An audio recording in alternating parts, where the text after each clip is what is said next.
তোমাদের কার কার বেগুন পোড়া আর রুটি খেতে ভালো লাগে গো?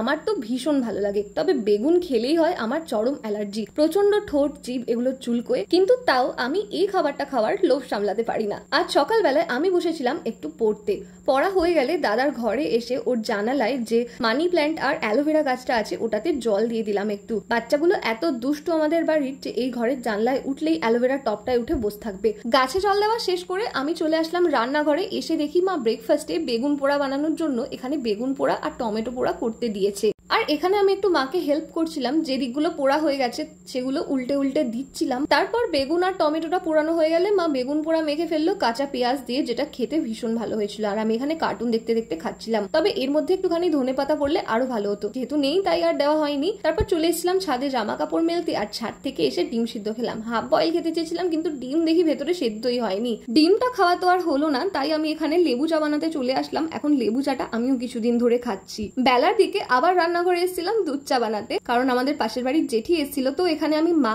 দাদা আর জেঠির জন্য চা বানাচ্ছিলাম। আর আজ দুপুরের খাবারে ছিল চিকেন, সাথে ছিল হচ্ছে শাপলা। শাপলা খেতে না আমার আগে একদমই ভালো লাগতো না, তবে এখন দেখছি বেশ ভালো লাগছে। আর সাথে চাটনি ছিল আমরার। আমাদের বাড়িতে খাবারের মেনুতে আর কিছু থাকুক না থাকুক, চাটনি হচ্ছে মাস্ট।